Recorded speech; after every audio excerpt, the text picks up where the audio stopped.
Mettons aujourd'hui le cap sur Jersey, la plus grande des îles anglo-normandes, située à 70 km de Saint-Malo. La cité corsaire se réveille doucement et nous quittons à 7h30 le terminal ferry de la Neille à bord d'un navire de la toute nouvelle compagnie FDSD.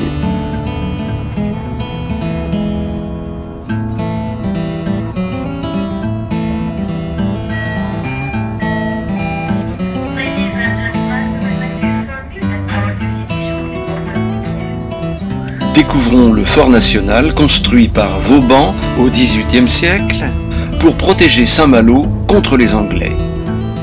Petite halte à la sortie du chenal pour laisser passer le navire de la Brittany Ferries qui lui revient de Grande-Bretagne.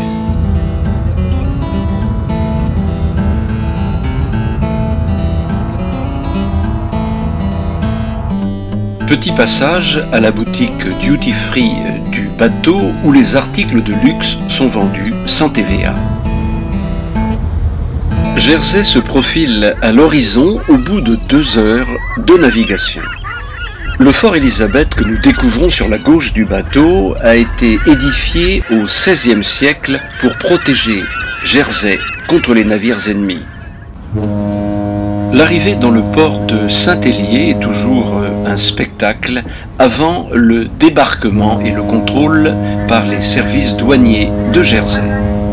Il est 9h moins le quart à l'horloge de King Street. Direction le marché couvert de Saint-Hélier en activité depuis 1800. Une ambiance 19e siècle où les Jerseyais viennent s'approvisionner en produits frais, en fruits et légumes et en livres anciens auprès de John Cooper. Le magasin d'antiquités nous offre tout un rayonnage de brochures des années 70 sur l'histoire de Jersey.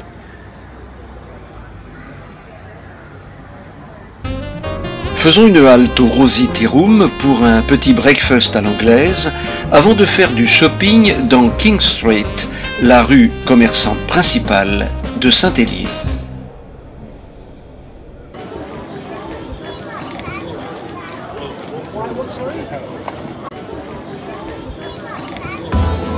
Parmi les pubs de Saint-Hélier, le Person nous rappelle la mémoire du major Person, un soldat mort en héros lors de la bataille de Jersey en 1781 contre les troupes françaises ayant décidé d'envahir l'île anglo-normande. Bien qu'il soit difficile de se faire comprendre à Jersey en français, les prières qui précèdent les débats à la Chambre des États sont encore en français, comme à la Cour royale d'ailleurs, où les arrêts de cette juridiction sont rédigés dans notre langue. Une langue aux intonations rurales, émanant du vieux normand qui montre l'attachement des autorités aux racines et aux coutumes de Jersey face à la puissance hégémonique de l'anglais. Le président d'État est le boy, qui s'assied ici et qui préside et accède lors des séances. Au ras du boy est le siège du lieutenant-gouverneur, le représentant personnel du souverain dans l'île. Selon la Convention, il pourrait qu'à sa première séance des États et à sa draine 5 ans plus tard. Ni le boy, ni le lieutenant-gouverneur ne peuvent voter dans l'Assemblée. L'origine de cette survivance du français dans les îles anglo-normandes remonte à l'an 933, époque à laquelle Jersey et Guernesey dépendaient du duché de Normandie sous l'autorité de Guillaume le Conquérant. Un duc qui deviendra roi d'Angleterre après la bataille d'Hastings en 1066.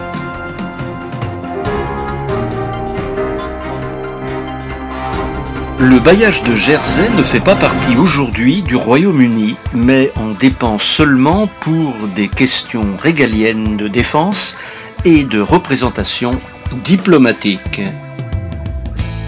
Les habitants de Jersey sont toutefois des citoyens britanniques, tout comme la monnaie, la livre sterling, bien que frappée à Jersey, mais toujours à l'effigie de la reine Élisabeth.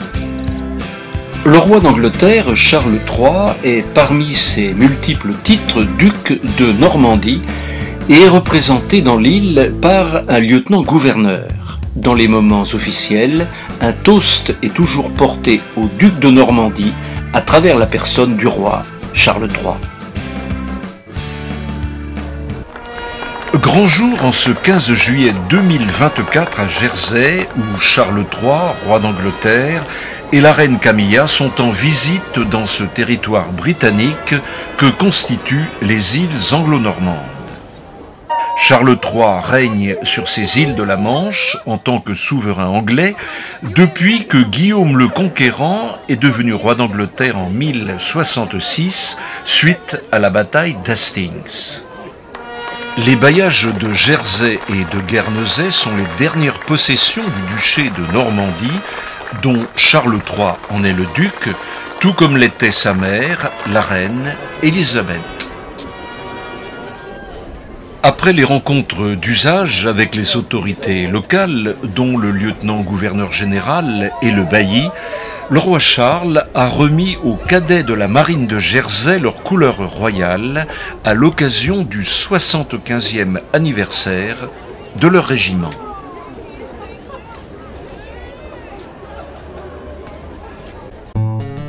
À Jersey, on a longtemps parlé français jusqu'à la fin du 19e siècle, comme le montrent les panneaux de signalisation ou les inscriptions sur les bâtiments publics.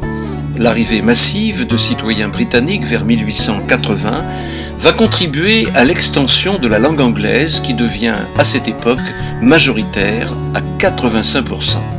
Monsieur Le Quéré, on parle encore français à Jersey? Ah oui, il y a encore beaucoup qui parlent le français. Ouais. Et les écoles, ils sont un peu... Maintenant, avec les Portugais, les Polish, il y a pour ça. Et ici, la première langue pour nous, c'est français.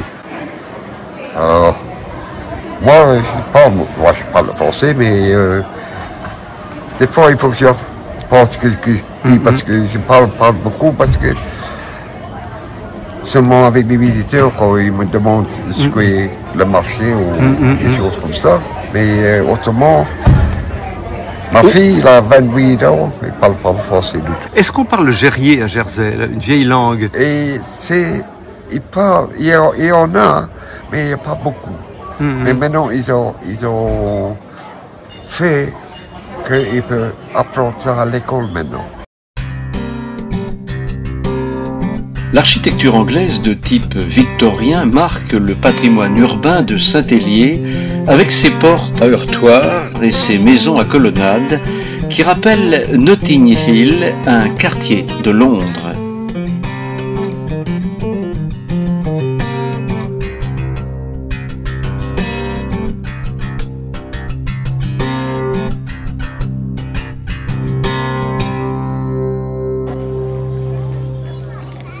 Les vitrines de King Street nous offrent différents articles de luxe vendus à des prix moindres qu'en France en raison d'un vieux privilège médiéval qui dispense les commerces de la TVA, une tentation pour les visiteurs d'un jour.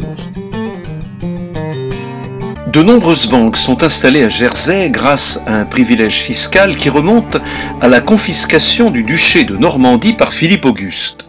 En dédommagement, les îles anglo-normandes, derniers vestiges du célèbre duché, ont hérité de privilèges fiscaux qui offrent aux familles aisées, aux entreprises et aux sociétés étrangères le moyen de protéger leur patrimoine dans les coffres de cette Suisse de la Manche. Ce groupe musical qui entonne un chant de travail des pêcheurs de baleines nous rappelle qu'en 2011, la Commission baleinière internationale s'est tenue à Jersey pour soutenir justement l'interdiction de la chasse à la baleine.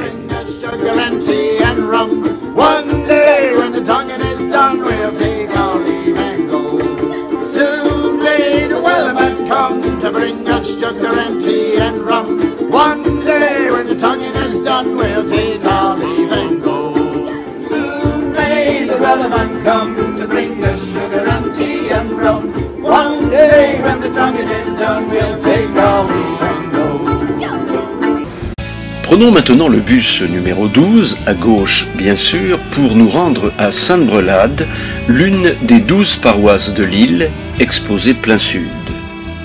2 chauffeurs en herbe nous emmènent à destination de Saint-Aubin's Bay.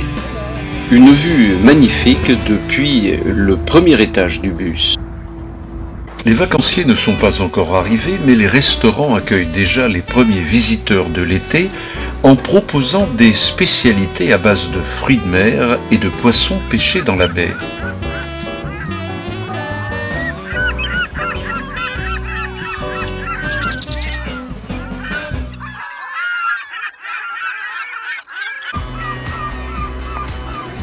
Les activités nautiques sont nombreuses sur la plage de Sainte-Brelade, notamment le surf, dont les planches et les combinaisons ont un petit air de Venice Beach en Californie.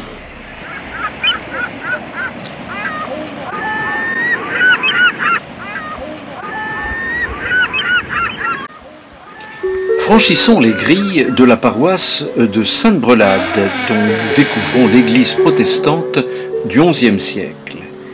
La forme arrondie des stèles nous rappelle que nous sommes en territoire britannique où anglicans, méthodistes et catholiques reposent en paix.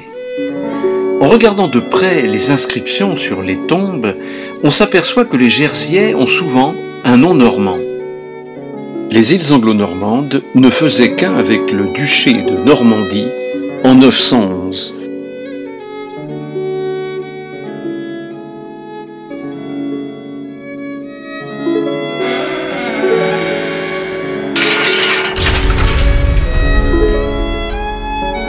L'heure tourne, revenons vers Saint-Hélier en passant par Saint-Aubin's Bay, l'ancien port de commerce, où sont encore ancrés quelques bateaux de pêche aux côtés de bateaux de plaisance.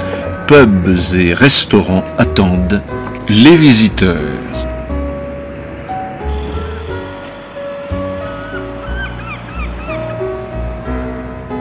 Direction Saint-Hélier, la capitale, à gauche bien sûr, pour espérer faire un peu de shopping avant la fermeture des magasins prévue à 17 h, sans oublier le ferry qui nécessite d'être présent 1 heure pour le fameux checking des Custom Officers. Nous sommes dans le quartier de Weybridge, près de la Pomme d'Or, où autrefois se situait l'abattoir de Jersey. Les anneaux et rigoles témoignent encore de ce cruel passé où les pauvres animaux finissaient misérablement leur existence.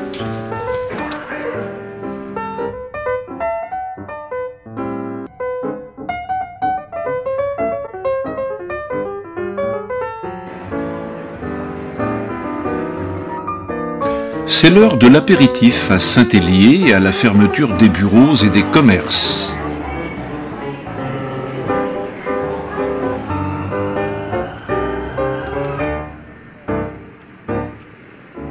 À bientôt et à la prochaine en langue jersiaise, un clin d'œil qui nous rappelle qu'il est déjà l'heure de monter à bord de notre ferry pour Saint-Malo.